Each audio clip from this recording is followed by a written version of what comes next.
अस्सलामु अलैकुम व रहमतुल्लाहि व बरकातुहू।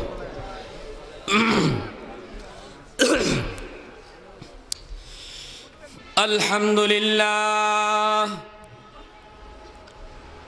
अल्हम्दुलिल्लाहि वहदा वस्सलातु वस्सलामु अला मन ला नबिय्य बअदा। अम्मा बअदु फअऊज़ु बिल्लाहि मिनश शैतानिर रजीम। बिस्मिल्लाहिर रहमानिर रहीम। व अहल्लल्लाहुल बैअ व हर्रमर रिबा। व क़ाल रसूलुल्लाहि सल्लल्लाहु अलैहि वसल्लम कुल्लु क़र्ज़िन जर्रा नफ़अन फ़हुव रिबा। औ कमा क़ाल अन्नबिय्यु अलैहि स्सलातु वस्सलाम। सल्लल्लाहु अला सय्यिदिना व मौलाना मुहम्मद व अला आलिहि व अस्हाबिहि वसल्लम। सबाई दुरूद शरीफ पढ़ी। सल्लल्लाहु अला सय्यिदिना व मौलाना मुहम्मद व अला आलिहि व अस्हाबिहि वसल्लम। बेमुरब्बी कहतो अनद तिफ्ल दानिश्वर शुदन। बेमुरब्बी कहतो अनद तिफ्ल दानिश्वर शुदन। कतरा इम्कान बाशद बेसदफ गौ हर्षदन। रोज़ा बायद कशीदन इंतजार बेशुमार। रोज़ा बायद कशीदन इंतजार बेशुमार। ताक दर जौफ सदफ बारा शवद दुर्रे अदन। हफ्ता बायद के तायक मुश्त पुश अज पुश्त मेश। शाहिद राहुल्ला गर्द दिया शहीद रा कफन। सालोह बायद की तायक संग असली जाफताब। लाल गर्द दर बदख्शा या हकीकन दर यमन। जबान खुले तू जिक्र करी सामने आ गई। ला इलाहा इल्लल्लाह जुड़े। ला इलाहा इल्लल्लाह।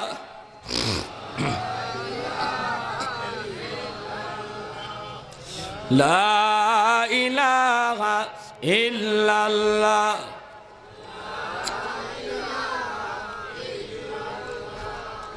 जोड़े ला इलाहा इल्लल्लाह।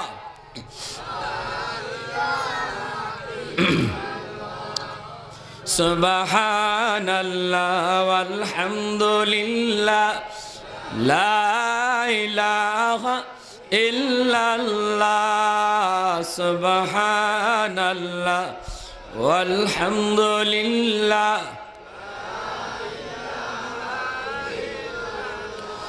ला इलाहा इल्लल्लाह।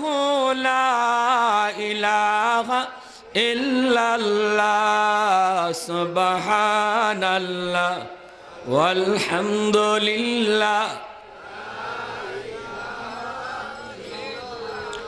सुबहानल्लाह वल्हम्दुलिल्लाह ला इलाहा इल्लल्लाह ला इलाहा ইল্লাল্লাহ সুবহানাল্লাহ ওয়ালহামদুলিল্লাহ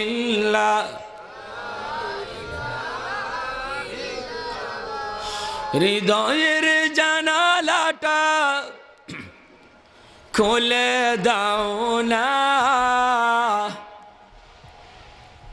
প্রভুর ডাকে মন সারা দাও না প্রভুর ডাকে মন সারা দাও না হৃদয়ের জানালাটা খুলে দাও না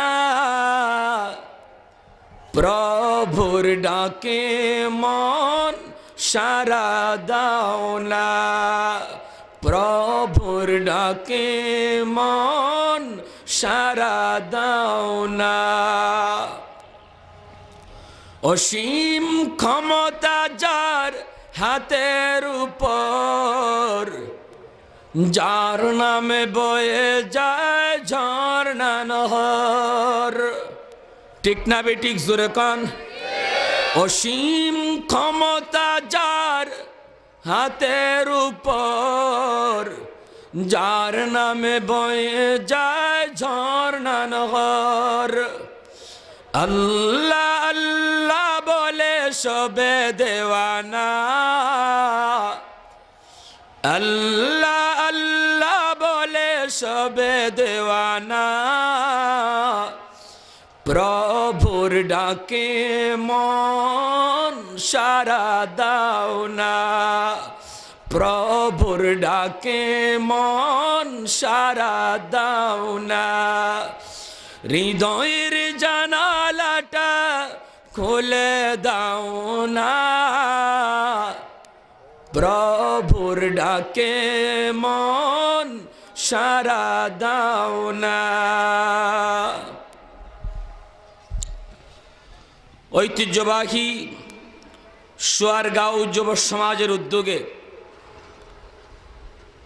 সোয়ারগাঁও জামে মসজিদের উদ্যোগে আজকের এই তাফসীরুল কোরআন মাহফিলের সম্মানিত সদরে জলসা সভাপতি সাহেব উপস্থিত জাতির বিবেক উলামায়ে কেরাম অত্র এলাকার মুরব্বিয়ানে আযম আমার প্রাণ প্রিয় যুবক ভাইরা পর্দার আড়ালে পর্দানিশীন মা ও বোনেরা আল্লাহ জাল্লা জালালুহু ওয়া আম্মা নওয়ালুহু এর দরবারে লাখো কোটি শুকর আর সুজুদ যে রব্বুল আলামিন বড় দয়া করে মায়া করে মেহেরবানি করে দুনিয়ার সমস্ত শুগুলাত পেরেশানি আর ব্যস্ততা থেকে মুক্ত করে আল্লাহ এবং আল্লাহর রাসূলের মহব্বত অন্তরে নিয়ে আমাদেরকে কোরআন হাদিসের মাহফিলে তথা নবীজির হাদিসের ভাষায় জান্নাতের বাগানে আসার বসার শোনার তৌফিক দিয়েছেন এজন্য সবাই দিল থেকে আওয়াজ করে কালিমাতুশ শুকুর বলি আলহামদুলিল্লাহ মুআজ্জাজ হাজিরিন আপনারা আমার আলোচ্য বিষয় শুনেছেন সুদ ঘুষ জুয়া অত্যন্ত গুরুত্বপূর্ণ একটা বিষয় একটা সমাজকে আদর্শের সমাজ বানানোর জন্য একটা জাতিকে আদর্শের জাতি বানানোর জন্য এই সমস্ত অন্যায় কাজ থেকে বিরত থাকা বিরত রাখা সবার উপরে জরুরি ঠিক না বেঠিক জোরে হয় বন্ধুরা যেই সমাজে জুয়া চলে যেই সমাজে ঘুষ চলে যেই সমাজে সুদ চলে এই সমাজ কখনো আদর্শের সমাজ হতে পারে না দুর্নীতিগ্রস্ত সমাজ বন্ধুরা আমার ইসলামের শুরু থেকে নিয়েই শয়তান এবং শয়তানের দূষররা মুসলমানদের বিরুদ্ধে বিভিন্নভাবে ষড়যন্ত্র করে আসছে কারণ বেদিন বেঈমানেরা জানে মুসলমানের সম্পর্ক যতদিন আল্লাহর সাথে থাকবে ততদিন মুসলমানদেরকে পরাজিত করা যাবে না, ওদেরকে গোলাম বানানো যাবে না, কথা মানানো যাবে না, শোনানো যাবে না। কারণ মুসলমান অস্ত্র বলে যুদ্ধ করে না, মুসলমান সৈন্য বলে যুদ্ধ করে না, মুসলমান বেদিনের সাথে মোকাবেলা করে আল্লাহর সাহায্যে। ঠিক না বেঠিক জোরে কর। আল্লাহর সাথে যতদিন আমাদের সম্পর্ক অটুট থাকবে, মালিকের সাথে আমাদের সম্পর্ক যতদিন গাঢ় থাকবে, ততদিন বেদিন বেঈমানের কাছে মার খাওয়া লাগবে না। এজন্য বেদিনরা দেখলো বদরে মুসলমানের সংখ্যা 313 জন, দুশমনের সংখ্যা 1000, 3 গুণ বেশি। কি করে মুসলমানের জয় হলো? মুতার যুদ্ধে মুসলমানের সংখ্যা 4000, দুশমনের সংখ্যা 2 লক্ষ। কি করে মুসলমানের জয় হলো? ওরা গবেষণা করে বের করেছে মুসলমানের ইমানের পাওয়ার বড় মজবুত, মুসলমানের ইমানের পাওয়ারের শক্তি অনেক বেশি। এজন্য তাদের ইমানের পাওয়ারটাকে দুর্বল করা ছাড়া এদের সাথে কখনো যুদ্ধ করে পারা যাবে না। কারণ এদের ইমানের পাওয়ার দুর্বল করতে হলে আল্লাহর সাথে সম্পর্ক কাট আপ করে দিতে হবে। এজন্য বেঈমানরা আমাদেরকে আল্লাহর সাথে সম্পর্ক কাট আপ করার জন্য বিভিন্ন কৌশল অবলম্বন করেছে। ওরা ভালো করে জানে মুসলমান যদি হারাম খায় আল্লাহর সাথে সম্পর্ক নষ্ট হয়ে যায়, মুসলমান যদি বেফরদায় চলে আল্লাহর সাথে সম্পর্ক নষ্ট হয়ে যায়। দুইটা মহা অস্ত্র ইহুদিরা ব্যবহার করলো আমাদের ইমানের পাওয়ারকে দুর্বল করে দেওয়ার জন্য, আমাদের ইমানের নূরকে ছিনিয়ে নেওয়ার জন্য, আল্লাহর সাথে সম্পর্ক কাট আপ করার জন্য বড় মহা অস্ত্র দুইটা ইহুদিরা ব্যবহার করেছে। একটা অস্ত্র হলো ঘরে ঘরে হারাম ঢুকায় দাও, ঘরে ঘরে সুদের ব্যবসা ঢুকায় দাও, ঘরে ঘরে সুদকুর ঘুষকুর বানায় দাও, মুসলিম সমাজে জুয়ার আড্ডা বসায় দাও। আর একটা অস্ত্র মহা অস্ত্র তাদের আমাদের ইমান দুর্বল করার জন্য ঘরে ঘরে বেপরদা ছড়ায় দাও, মুসলিম নারীকে দেখলে যেন বোঝা না যায় সেটা মুসলমান নাকি ইহুদি, মুসলিম নারীকে দেখলে যেন বোঝা না যায় সে মুসলমান না খ্রিস্টান। ঘরে ঘরে বেপরদা চালু করে দাও, ঘরে ঘরে হারাম ঢুকায় দাও।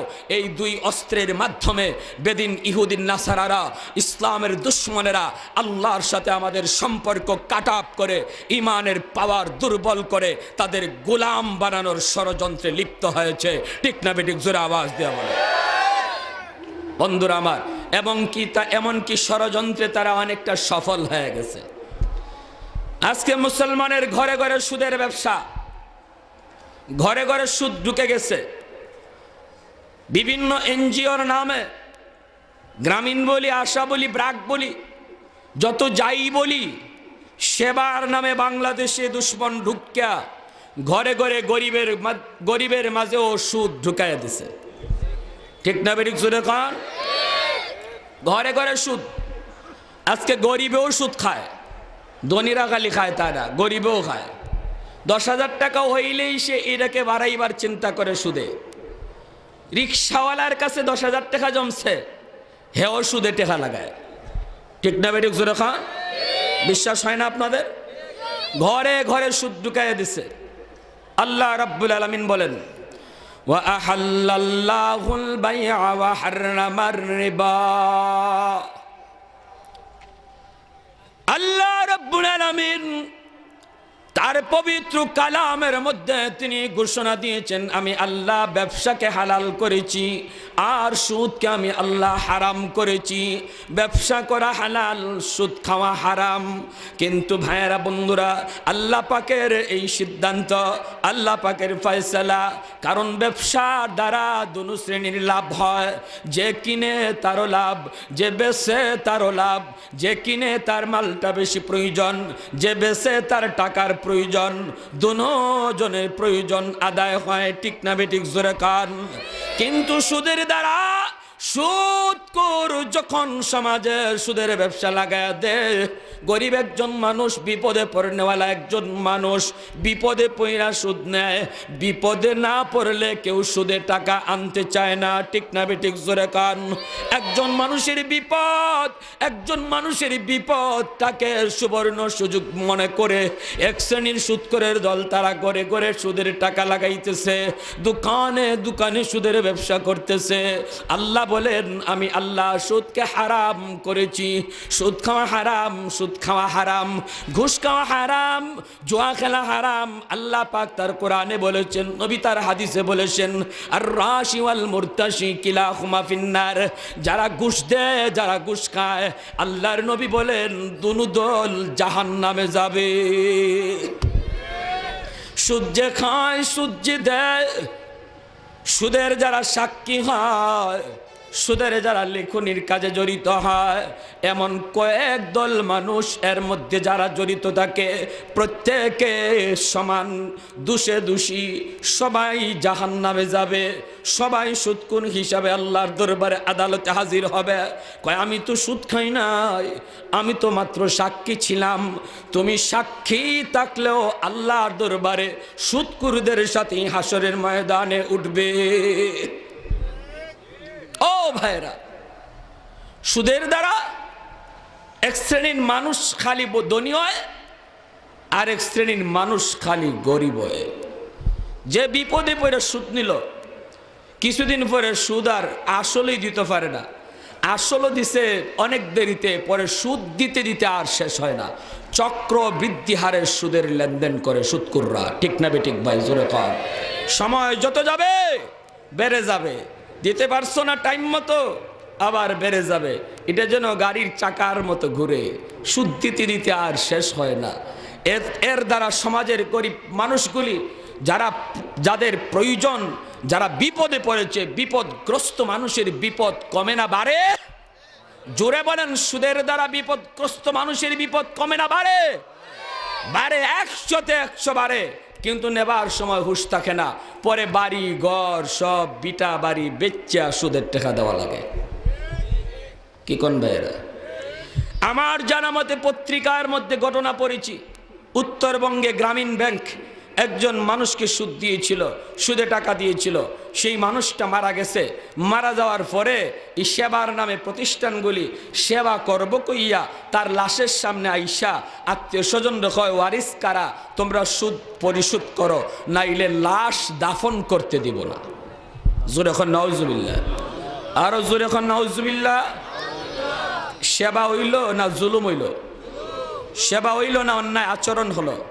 সেবা হইল না অত্যাচার হলো? অত্যাচার হয়েছে। এজন্য ভাইয়েরা, বন্ধুরা, ইহুদিরা আজকে এমন গভীর ষড়যন্ত্রে লিপ্ত হয়ে গেছে, ঘরে ঘরে সুদ ঢুকাইয়া দিছে। বন্ধুরা, এক শ্রেণীর মানুষ কয়, হুজুর আমরা তো সুদ খাই না, আমরা ইন্টারেস্ট খাই। কি কয় দেখছেন? ব্যাংকও গেলেও কয় ইন্টারেস্ট কত দিবায়? কয় হুজুর আমরা তো সুদ খাই না, ইন্টারেস্ট খাই। ইন্টারেস্ট খাও না, জিনিস কি একটা হয় না দুইটা? এক জিনিসের নাম যদি বদলাইলে এটা খাওয়ান যায় জয়ে যায়, তাহলে খালা কুত্তারে খালা ছাগল কয়ে খাইলাম, বুঝেননি বা? এবারে খাস সিলোটি বাসায় কইলাম, খালা কুত্তারে খালা ছাগল কয়ে খাই, তার বাইনি পারা যাবে? কব খাও না কে, এখন নাম তো বদলিছে। কজন নাম বদলিলে কি জিনিস তো একটা হই। তো তুমি যে সুদ খাও, নাম বদলাই ইন্টারেস্ট বানায় খাইতেছ, তুমিও তো এরকম কালা কুত্তারে খালা ছাগল কুয়ে খাইতেছ। ঠিক না বেঠিক? জোরে খা। ওয়াহাল্লাল্লাহুল বাইআ ওয়া হাররামার রিবা। এজন্য ভাইরা, বন্ধুরা, আল্লাহর হুকুমের সামনে কোনো যুক্তি দেয়া যাবে না। একদল যুক্তিবাদীর দল, বুদ্ধিজীবীর দল বুদ্ধি খাটায় কয়, না না, ব্যবসা যেমন সুদ তো এমনই। ওই দেখেন কিরম যুক্তি দেয়, কয় ব্যবসায় যেমন লাভ হয় সুদও তো লাভ হয়, ব্যবসায় যেমন লাভ সুদও লাভ। যুক্তি খাটায়, আল্লাহর হুকুমের সামনে যারা যুক্তি খাটায়, বুদ্ধি খাটায়, বুদ্ধিজীবীর দল, এমন বুদ্ধিজীবী হইতে যায় না। এমন বুদ্ধিজীবী বুদ্ধি খাটাইছিল দাউদ নবীর জমানায় একদল আহাম্মকের দল, বেদিনের দল। ওরা ছিল ইমানদার, কিন্তু আল্লাহ পাক রব্বুল আলামিন যখন নির্দেশ দিলেন শনিবারে মাছ ধরা যাবে না, সব দিন মাছ ধরবায়, শনিবারে মাছ ধরা হারাম। কারণ দাউদ নবী যখন জাবুর কিতাব তিলাওয়াত করতেন গো, নদীর কিনারায় যখন আল্লাহর পয়গম্বর দাউদ কিতাব তেলাওয়াত করতেন, ওনার তেলাওয়াতের কণ্ঠ এত মধুর, এত মধুর, নদীর মাছগুলো দাউদ নবীর তিলাওয়াত শোনার জন্য নদীর কিনারায় চলে আসতো। অনন্ত আকাশের পাখিটা দাউদ নবীর জাবর কিতাব তেলাওয়াত শোনার জন্য আকাশ থেকে জমিনে নেমে যাইত দাউদ নবীর তিলাওয়াত শোনার জন্য। এত সুন্দর ছিল তার তিলাওয়াত। মাছগুলি যখন নদীর কিনারায় আসতো, ওরা মাছের লোভে পড়ে ছিল, ওরা সবাই মাছের ব্যবসায়ী, সবাই মাছ মারতো আর খাইতো। যেই দেখে শনিবারে মাছগুলা নদীর কিনারায় চলে আসে, এমনি লোভে পড়ে গেল। আল্লাহ পাক নির্দেশ দিয়ে দিলেন, এ ইমানদারের দল, এ দাউদ নবীর উম্মতেরা, সপ্তাহের মধ্যে 6 দিন মাছ ধরবা, কিন্তু শনিবার দিন আমার নবীর তিলাওয়াত শোনার জন্য যেই মাছগুলি নদীর কিনারায় ভিড় জমায়, খবরদার আমি আল্লাহ ওই দিন মাছ ধরা তোমাদের জন্য হারাম করে দিলাম। এইবার বুদ্ধিজীবীর দল বাইরিছে একদল, দাউদ নবীর উম্মতের মধ্যে বুদ্ধিজীবী বাইরিছে একদল, কয় মাছ ধরতাম না, তবে মাছরে আটকায় রাখবো। বুঝেন না আপনারা? কয় বা বান দিয়া লাও, দিয়ে আটকাই লাও, পরে শনিবার গেলে পরে রোববারে ধরবো, আল্লাহর কথাও ঠিক থাকবো, আমরা মাছও ধরা হইব, আটকানি হইব। এখন শনিবার দিনে বলে বের দিয়া মাছ আটকাইব। 2 দল হয়ে গেছে উম্মতের মধ্যে।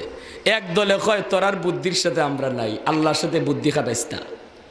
আল্লাহ বলছে ধরন যাইব না, তোরা কস এইভাবে বের দিয়ে আটকাই রাখবি। কয় আরে ভাই আমরা তো ধরবো না, আল্লাহ কইছে ধরা নিষেধ, আমরা এমনি আটকায় রাখবো যাতে যাইতে না পারে, ধর্ম তো পরের দিন, নাইলে এর পরের দিন। তখন ইমানদার, খাঁটি ইমানদার যারা, ওরা বলল এই আটকায় রাখা আর ধরা একই। ঠিক না বেঠিক? জোরে কন। আটকায় রাখা আর ধরা এক।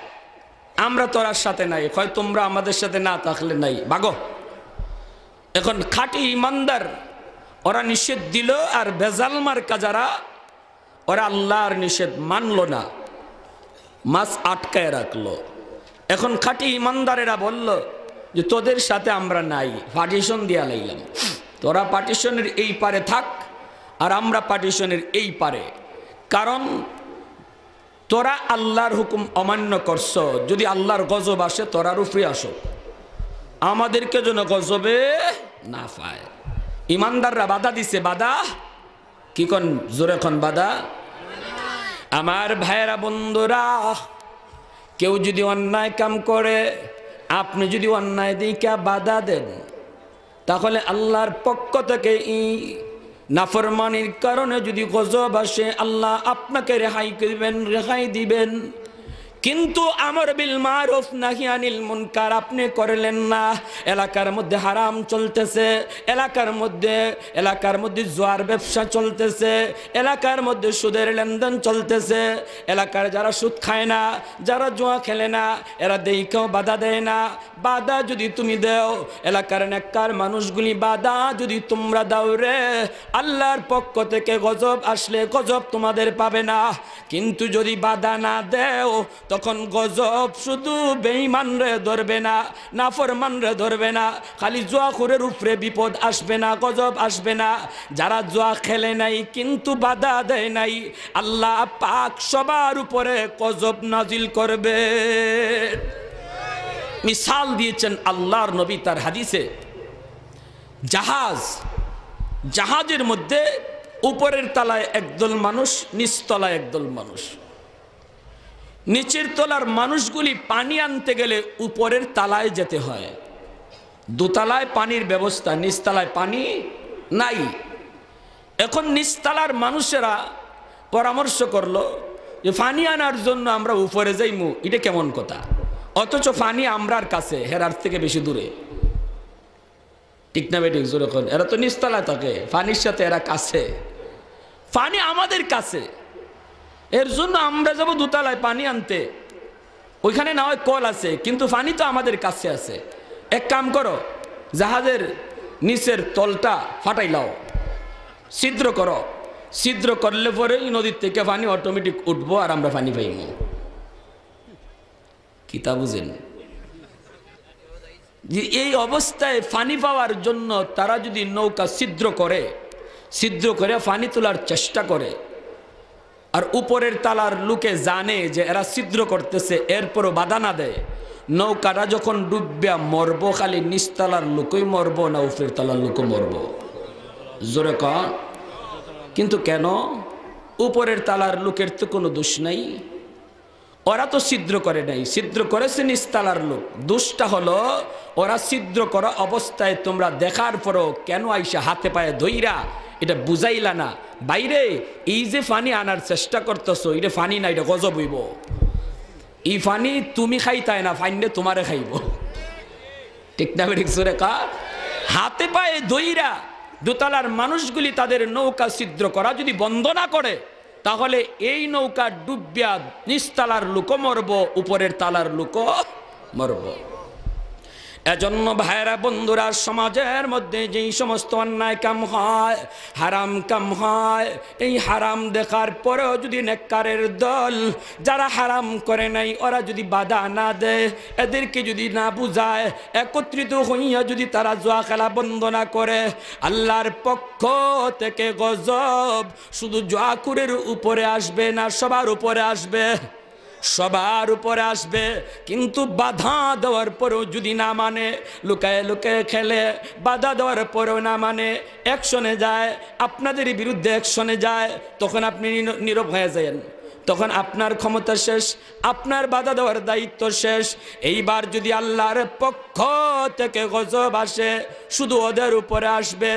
ও ভাইরা, দাউদ নবীর জমানার মানুষগুলি, খাঁটি ইমানদার মানুষগুলি, তাদের কি বুঝায়, এরপরও তারা যখন বুঝ মানে নাই, তখন মাঝখান দিয়া পার্টিশন দিয়ে দিল, তোরা ওই পারে আমরা এই পারে, আমরা তোদের সাথে নাই। ভাইরা বন্ধুরা, আমাদের সমাজেও যদি এক শ্রেণীর মানুষ অন্যায় কাজ করার পরও আপনি বাধা দেওয়ার পরে অন্যায় কাজ বন্ধ করে না, তখন আমার আপনার দায়িত্ব হলো তার সাথে আমার সম্পর্ক কাট আপ করে দেওয়া। তোদের পথে তোরা থাক, তোদের সাথে আমাদের আর কোনো লেনদেন নাই, সম্পর্ক কাট আপ করে দাও। জুয়া খেলে বাধা দিছ, এরপরেও খেলে নে, এইবার তোর সাথে আমার কোনো সম্পর্ক নাই। বাবা যদি জোয়াকুর না হয়, ছেলে যদি জোয়াকুর হয়, বাবা অবশ্যই সন্তানের সাথে সম্পর্ক কাট আপ করে দিবে। আমার ভাইরা, ভাই এক ভাই যদি জোয়া খেলে, আরেক ভাই যদি জোয়া না খেলে, যদি আল্লাহর গজব থেকে বাঁচতে চাও, যে ভাই খেলে না সে তার ওই ভাইকে বাধা দেওয়ার পরেও যদি সে বাধা না মানে, সম্পর্ক কাট আপ করে দিতে হবে। এটা ইসলামের বিধান। ঠিক না বেঠিক? জোরে কর। আমার ভাইরা বন্ধুরা, এইবার যখন আল্লাহর পক্ষ থেকে গজব আসলো, গজব আসছে কি আসছে না? কেমন গজবটা আসছে? সকালবেলা ওরা বের হলো, যায় দেখে একদম দরজার লক করা, মাছ ধরছে, দিন রাত্রি ঘুমাইছে, ইমানদার, খাঁটি ইমানদার, পার্টিশন দিয়ে লাইছে। এইবার যখন তাদের গেইটে ধাক্কায়, কইরে অমুক, কইরে তমুক, দেখে কোনো আওয়াজ নাই, পার্টিশনের ওই পাশ থেকে মানুষের কোনো আওয়াজ শোনা যায় না। ওদের সন্দেহ হলো, এইবার তারা তাদের গেট ভাঙলো। গেট ভাঙার পরে দেখে ওই মানুষগুলি, যেই মানুষগুলি তাদের বাধা মানে নাই গো, আল্লাহর হুকুমের নাফরমানি করেছে, আল্লাহর হুকুমের অবাধ্যতা করেছে, যুক্তি দেখাইয়া বুদ্ধি খাটাইয়া, সেই মানুষগুলির মধ্যে যারা বুড়া মানুষগুলিকে আল্লাহ পাক শুয়োর বানায়া দিছেন, আর জোয়ান মানুষগুলিরে বানর বানায়া দিছেন। জুরে বলি নাউজুবিল্লাহ। বুড়া মানুষগুলি হয়ে গেল শুয়োর, যুবকগুলি হয়ে গেল বানর। এইবার তারা সামনে গেছে পরে শুয়োরও চিনে ফেলেছে, বানর সেও চিনছে, আমার বড় ভাই অমুক চাচা তমুক ভাই। পাশে আইসা, পায়ের কাছে আইসা শুধু কাঁদতেছে, শুয়োরগুলি কাঁদতেছে, বানরগুলি কাঁদতেছে, চোখ থেকে জর জর করে পানি পড়ে। এই কথা অন্তর দিয়ে বুঝায়, চোখের পানি দিয়ে বুঝাইতে চায়, তোমাদের কথা না মানার কারণে আমরা আমাদের যুক্তি খাটাইয়া, বুদ্ধি খাটাইয়া আল্লাহর হুকুম লঙ্ঘন করায় আজকে আমাদের উপর এত বড় গজব, এত বড় গজব। ভাইরা বন্ধুরা, জন্য বলতেছিলাম গো, দাউদ নবীর জমানার মানুষগুলি আল্লাহর হুকুমের সাথে বুদ্ধি খাটানোর কারণে, আল্লাহর হুকুমের সামনে যুক্তি দেওয়ার কারণে আল্লাহ পাক তাদেরকে মানুষ রূপ থেকে রূপান্তরিত কইরা বানর বানায় দিলেন, শুয়োর বানায় দিলেন। কিন্তু উম্মতে মুহাম্মদী আল্লাহর বিধান সুদ খাওয়া হারাম, এই জিনিসটাকে যারা বলে সুদ ব্যবসার মতোই, সুদ ব্যবসার মতোই, আল্লাহ পাক রব্বুল আলামিন এই উম্মতে মুহাম্মদীকে দাউদ নবীর উম্মতের মতো বানর বানাবেন না, শুয়োর বানাবেন না, মানুষের আকৃতি থেকে ভিন্ন করবেন না। কারণ হলো একমাত্র দয়ার নবী, মায়ার নবী, আমার আপনার নবী, রহমতের নবী আল্লাহর কাছে দোয়া করেছিলেন, মালিক অতীতের উম্মতেরা তোমার হুকুম লঙ্ঘন করার কারণে তুমি যেইভাবে তাদের চেহারাকে বিকৃত করে দিয়েছ, আমার উম্মতকে তুমি এইভাবে চেহারা বিকৃত কইরো না। আল্লাহ পাক তার বন্ধুর দোয়া কবুল করেছেন। জুড়ে বলি সুবহানাল্লাহ। या रब मेरे आंखों में समा जाए मदीना, या रब मेरे आंखों में समा जाए मदीना, मुद्दत से मेरे दिल में तमन्ना ये मदीना, मुद्दत से मेरे दिल में तमन्ना ये मदीना, खाली है तेरा नाम ने दिल इश्क़ नबी से, खाली है तेरा नाम ने दिल इश्क़ नबी से, पत्थर है वो दिल जिसमें न हो आए मदीना, पत्थर है वो दिल जिसमें न हो आए मदीना, सीनों से लगा लो कि आंखों में छुपा लो, गर ख्वाब की दुनिया में नजर आए मदीना, गर ख्वाब की दुनिया में नजर आए मदीना। जुरे बोली अल्लाहु अकबर। তুমি জষ্টি মকুল মিষ্টি বকুল বৃষ্টি বেজা ফুল, তুমি জষ্টি মকুল মিষ্টি বকুল বৃষ্টি বেজা ফুল, তুমি আলোর মিনার নূর মদিনার জান্নাতি বুলবুল, তুমি আলোর মিনার নূর মদিনার জান্নাতি বুলবুল, তুমি রহমতের রাসূল, তুমি রহমতের রাসূল, তুমি রহমতের রাসূল, তুমি রহমতের রাসূল, তুমি জষ্টি মকুল মিষ্টি বকুল বৃষ্টি বেজা ফুল, তুমি আলোর মিনার নূর মদিনার জান্নাতি বুলবুল। জোরে বলি আল্লাহু আকবার, আরো জোরে বলি আল্লাহু আকবার। কিন্তু যদিও এই উম্মতের চেহারা আল্লাহ বিকৃত করবেন না, কিন্তু এরপরেও যারা আল্লাহর হুকুমের সামনে এরকম যুক্তি দেখাইয়া বুদ্ধি খাটাইয়া হারাম কাজের মধ্যে লিপ্ত হবে, আল্লাহ রব্বুল আলামিন একটা স্কেল বতলায়া দিছেন। স্কেল, এই স্কেল দিয়ে তিনি বলে দিছেন, এটা দিয়া মাইপা তুমি বুঝবা কারা মানুষ আর কারা অমানুষ। জোরে বলি সুবহানাল্লাহ। আল্লাহ পাক রব্বুল আলামিন তার হাবিবের দোয়ার বদৌলতে আমার আপনার চেহারাটাকে বিকৃত করবেন না, কিন্তু আল্লাহ পাক তার কোরআনের মাধ্যমে জানায় দিচ্ছেন, ও দুনিয়ার মানুষেরা রে, আমার বন্ধুর দোয়ার কারণে আমি অমানুষ বানাইলাম না, হাইওয়ান বানাইলাম না, শুয়োর বানাইলাম না, কুকুর বানাইলাম না, কিন্তু তোমাদের মধ্যে কারা মানুষ আর কারা হাইওয়ান আমি স্কেল বাতলায় দিলাম। ওয়ালাকাদ যারা'না লিজাহান্নামা কাসীরাম মিনাল জিন্নি ওয়াল ইনস লাহুম কুলুবুন লা ইয়াফকাহুনা বিহা ওয়া লাহুম আ'য়ুনুন লা ইউবসিরুনা বিহা ওয়া লাহুম আযানুন লা ইয়াসমাউনা বিহা উলাইকা কাল আনআম বাল হুম আদাল উলাইকা হুমুল গাফিলুন। জোরে বলি আল্লাহু আকবার। আল্লাহ পাক রব্বুল আলামিন নিজে বলেছেন, মানুষের জিন জাতির মধ্যে কিছু মানুষ আছে এরা মানুষ না, অন্তর দিয়েছে আমি আল্লাহ, অন্তর দিয়ে আমাকে বুঝে না। চক্ষু দিয়েছে আমি আল্লাহ ভালো জিনিস দেখার জন্য, ভালো জিনিস চক্ষু দিয়ে দেখে না। কান দিয়েছিলাম আমি আল্লাহ ভালো কথা শোনার জন্য, কিন্তু কানকে ভালো কাজে ব্যয় করে না। আল্লাহ পাক রব্বুল আলামিন বলেন এদের অন্তর দিয়েছি, বিবেক দিয়েছিলাম আমি আল্লাহর কুদরত বুঝার জন্য, আমার কুদরত বুঝে না, আমার হুকুমের বিপক্ষে ওরা যুক্তি দেখায়। আল্লাহ পাক বলেন উলাইকা কাল আনআম, এরা চতুষ্পদ জন্তুর মতো। জোরে বলি নাউজুবিল্লাহ।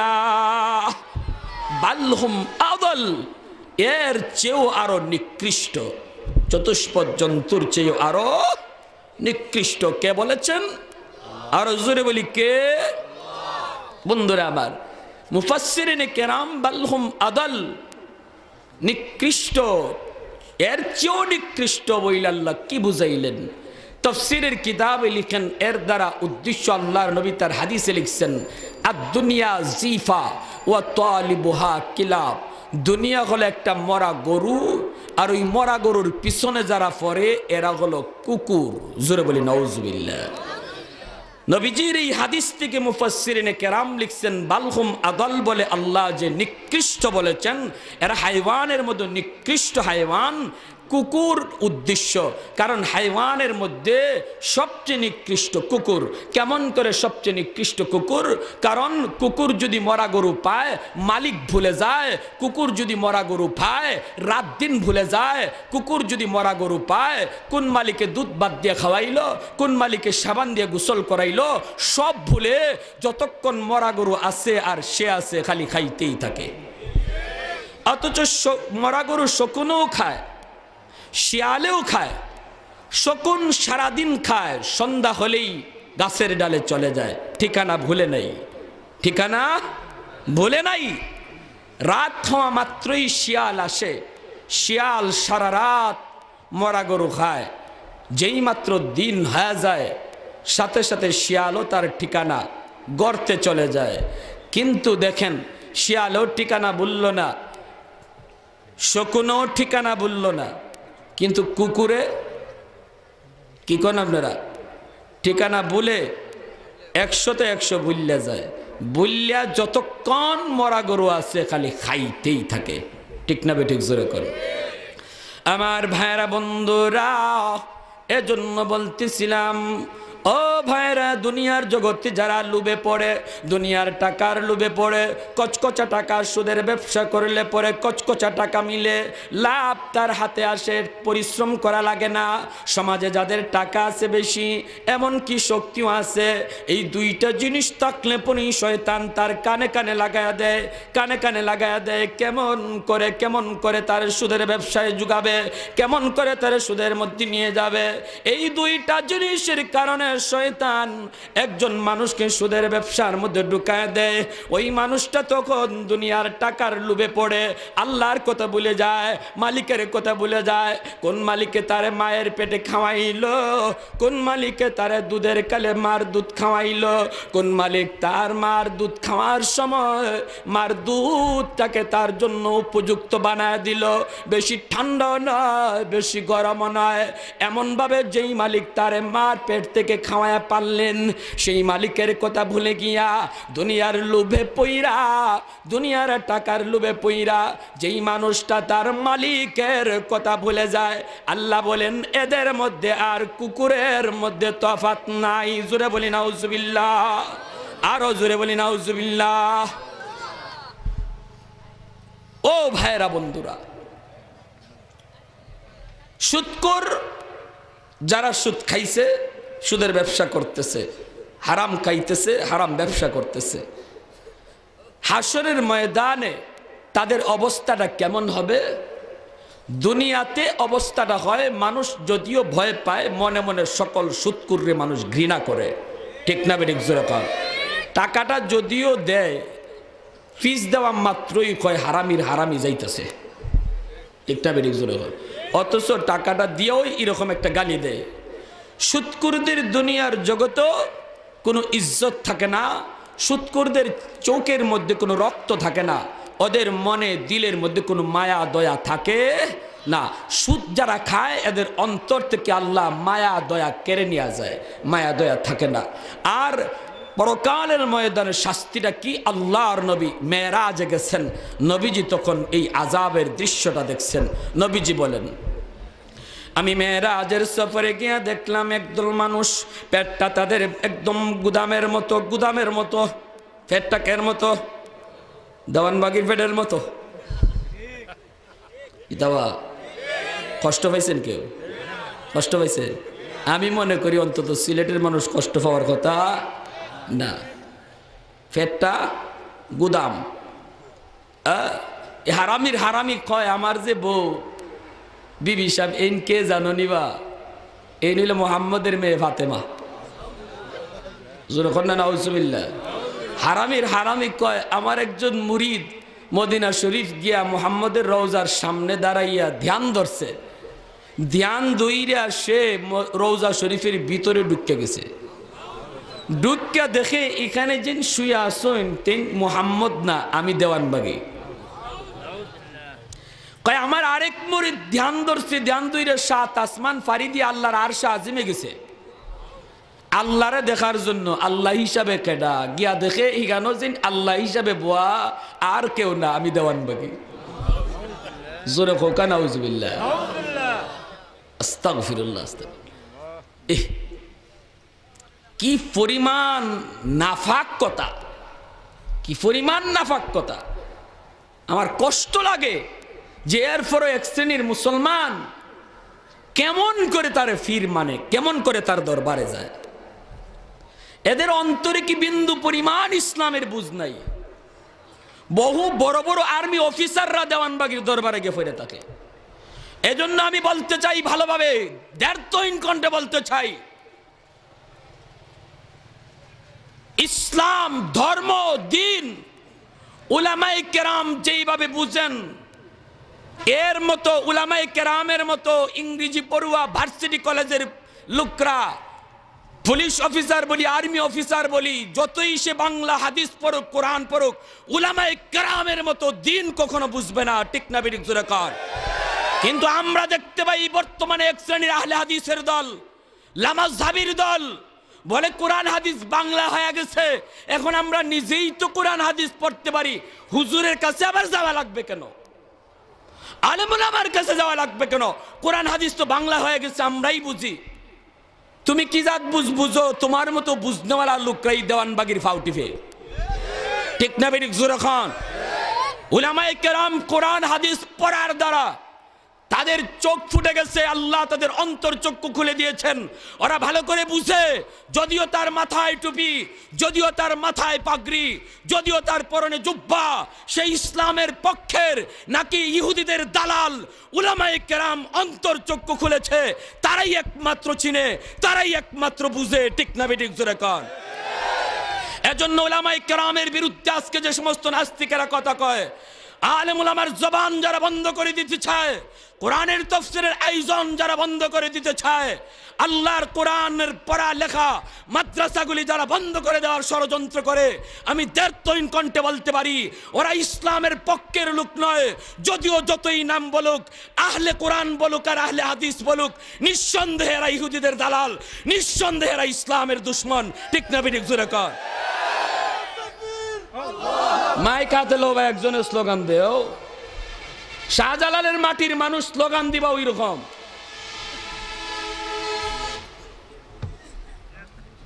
দেলালতে হবে, ঠান্ডা হয়ে যেতেছে ভাই। সুবহানাল্লাহ। যুবক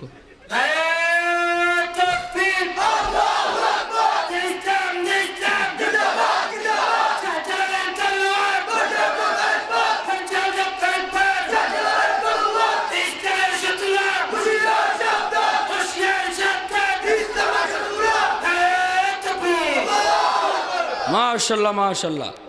আমার ভাইরা বন্ধুরা, এজন্য বলতেছিলাম, আলেম ওলামাকে না জিগাইয়া ফির ধরা যাবে না। একটু জোরে আওয়াজ দিয়ে এখন, ফির ধরা যাবে না।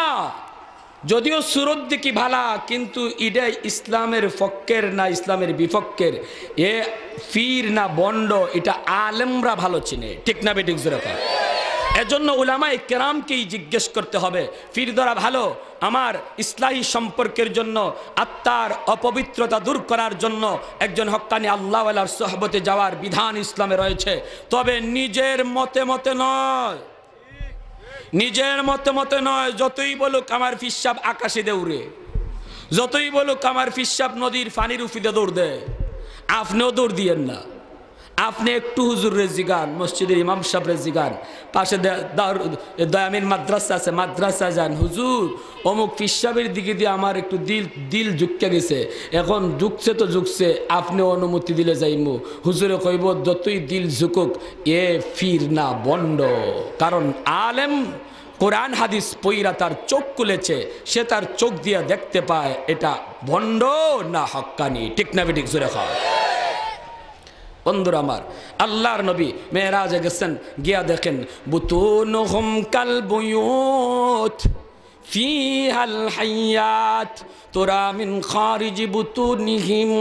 আল্লাহর নবী বলেন মেরাজে আমি গেলাম, দেখতে পেলাম একদল মানুষের পেট একদম গুদামের মতো গুদাম, পেটটা ভরা তার সাপ, সাপে কিলবিল কিলবিল করতেছে।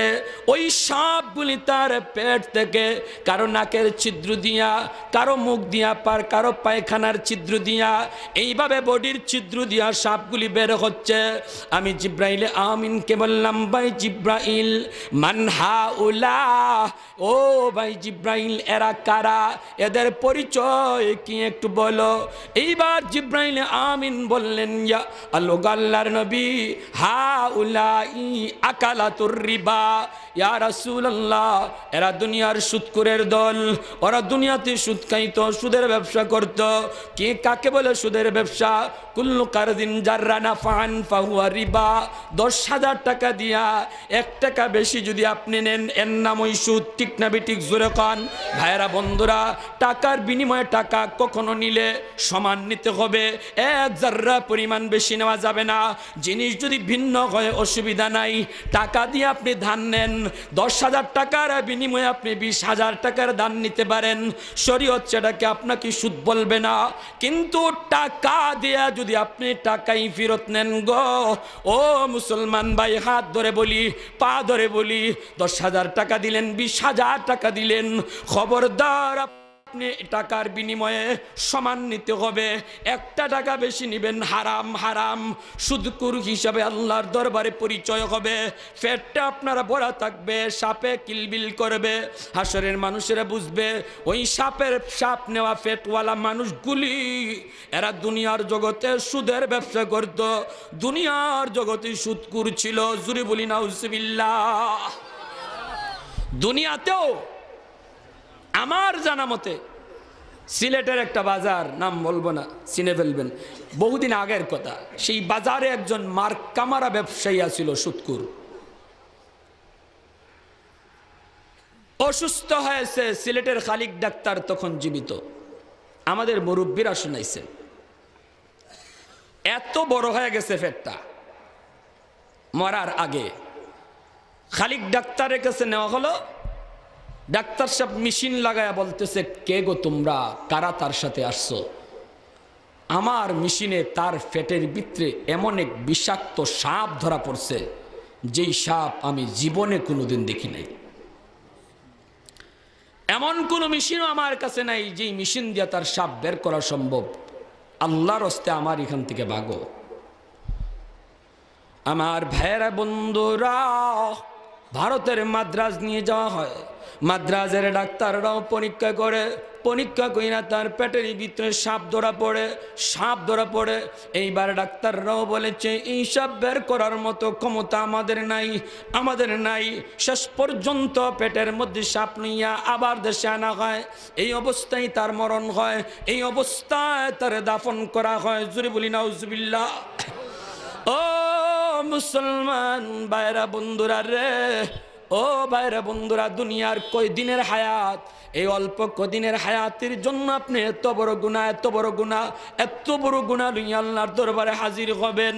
আজকে যার জন্য আপনি হারাম খাইতেছেন, যার জন্য আপনি ঘুষ খাইতেছেন, সুদ খাইতেছেন, এই ছেলে সন্তান, বিবি বাচ্চা, ভাই বেরাদর, কেউ সেদিন আপনার উপকারে আসবে না। সামনে কেউ দাঁড়াবে?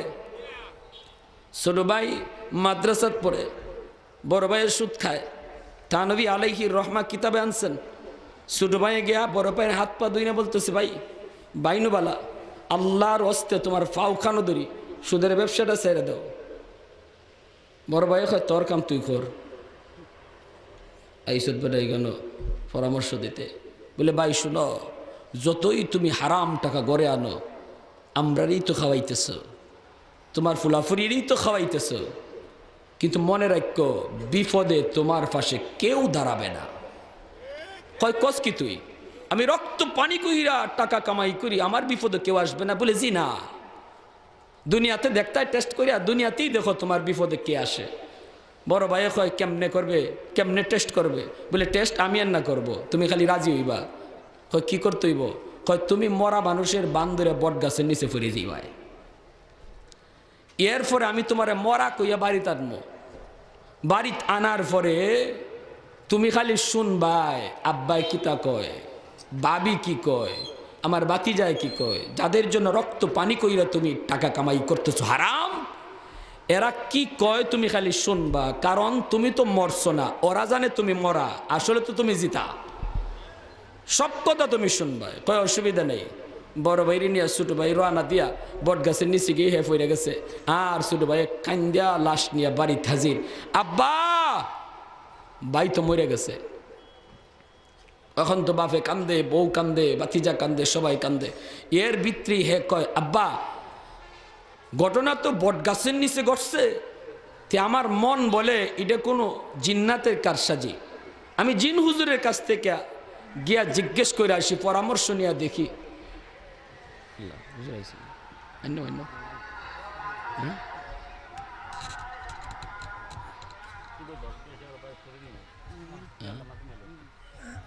একটু জিকির করি, লা ইলাহা ইল্লাল্লাহ, জুড়ে লা ইলাহা ইল্লাল্লাহ। হুজুরে দিয়া দাও, হুজুর এখানে আহিন। জি জি আলহামদুলিল্লাহ। হুজুর চলে আসছেন, আমার অত্যন্ত পরম শ্রদ্ধেয় বুজুর্গ। আজকে সিলেট শূন্য হয়ে গেছে, ওলি আল্লাহ নাই, গোটা কয়েকজন আছেন, এর মধ্যে আল্লাহর বলি আমাদের সামনে হাজির, মরহুম গৌরপুরী রহমতুল্লাহি আলাইহির সুযোগ্য খলিফা হুজুর আসছেন। সুন্দর লিতা হুজুরে এখন মোনাজাত করবেন। হুজুর আপনারা মোনাজাত করবেন? আচ্ছা আলহামদুলিল্লাহ। হুজুরে আমার দোয়া করার জন্য বলতেছেন। ভাই আমি হুজুরের সামনে কি দোয়া করব? হুজুরের অনুমতি পালনার্থে আপনার একটু সংক্ষিপ্ত আমরা একটু মোনাজাত করি, একটু সবাই দুরূদ শরীফ পড়ি। আল্লাহুম্মা সাল্লি আলা মুহাম্মদ ওয়া আলা আলি মুহাম্মদ কামা সাল্লাইতা আলা ইব্রাহিম ওয়া আলা আলি ইব্রাহিম ইন্নাকা হামিদুম মাজিদ। আল্লাহুম্মা বারিক আলা মুহাম্মদ ওয়া আলা আলি মুহাম্মদ কামা বারাকতা আলা ইব্রাহিম ওয়া আলা আলি ইব্রাহিম ইন্নাকা হামিদুম মাজিদ। বড়দের আদেশ পালন করো, আদব। মোনাজাত করি। আলহামদুলিল্লাহ আলহামদুলিল্লাহিল্লাযী হাদানা লিহাযা ওয়া মা কুন্না লিনাহতাদিয়া লাউলা আন হাদানাল্লাহ লাকাদ জাআত রুসুলু রাব্বিনা বিল হক রব্বানা যালামনা আনফুসানা ওয়া ইল্লাম তাগফির লানা ওয়া তারহামনা লানাকুনান্না মিনাল খাসিরিন। রব্বিরহামহুমা কামা রব্বায়ানি সগীরা। আল্লাহুম্মা রব্বিরহামহুমা কামা রব্বায়ানা সগীরা। আল্লাহুম্মা ইন্নাকা আফুউন কারীম তুহিব্বুল আফওয়া ফা'ফু আন্না। রব্বুল আলামিন, আয় আল্লাহ, আমরা গুনাহগার, শয়তানের দুকায় পড়ে বহু অন্যায় করে ফেলেছি, শয়তানের দুকায় পড়ে বহু আল্লাহ নাফরমানি তোমার করে ফেলেছি মালিক। খাটি দিলে তওবা করলাম, আর জীবনে আমরা গুনাহ করব না গো আল্লাহ, আর জীবনে সুদ খাবো না, ঘুষ খাবো না, জুয়ার মধ্যে কখনো বসবো না। আয় আল্লাহ, মেহেরবানি করে এই সমস্ত হারাম কাজ থেকে আমাদেরকে তুমি হেফাজত করো। আল্লাহ, আমাদের তওবাকে কবুল করো, মঞ্জুর করো। আয় আল্লাহ, বাকি জীবন আপনার হুকুম নবীজির তরিকা মতো চলার তৌফিক দাও। আয় আল্লাহ, আম্মা আব্বা, দাদা দাদি, নানা নানি, শ্বশুর শাশুড়ি, এই এলাকার যত মুর্দেগান কবর দেশে শায়িত মালিক, মেহেরবানি করে তুমি সবাইকে মাফ করে দাও। আল্লাহ, আমাদের আম্মা আব্বা যাদের জীবিত নেক হায়াত দাও। আয় আল্লাহ, ভাই বেরাদর, বিবি বাচ্চার তুমি নেক হায়াত দাও। আয় আল্লাহ, যত আল্লাহওয়ালারা আছেন আল্লাহ, বেশি বেশি নেক হায়াত তুমি বাড়ায়া দাও। আল্লাহওয়ালাদের সাথে সহবত রাখার তৌফিক দাও। আল্লাহ, যেই যুবকেরা আজকে মাহফিলের আয়োজন করলো মালিক, কত যুবক খেলাধুলার আয়োজন করে, গানের আয়োজন করে, আল্লাহ সোয়ারগাঁওর যুবকেরা কোরআনের তাফসীরের আয়োজন করেছে গো মালিক, মেহেরবানি করে তুমি এর খাতিরে তাদেরকে মাফ করে দাও, তাদের আব্বা আম্মাকে মাফ করে দাও। আল্লাহ, তাদের জিন্দগিতে বরকত দাও, লেখাপড়ায় বরকত দাও, ব্যবসা বাণিজ্যে বরকত দাও। এই মালিক, যারা অসুস্থ মেহেরবানি করে সুস্থ করে দাও। দেশ বিদেশে যারা আছেন আল্লাহ, আসমানি জমিনি বিপদ মুসিবত থেকে সবাইকে হেফাজত করো। আমার মা বোনদেরকে মাফ করো। সাল্লাল্লাহু তাআলা আলা খায়রি খালকিহি মুহাম্মদ ওয়া আলা আলিহি ওয়া আসহাবিহি আজমাইন। আমিন আমিন বিরহমাতিকা ইয়া আরহামার রাহিমিন। আসসালামু আলাইকুম। এদিকে না, এখানে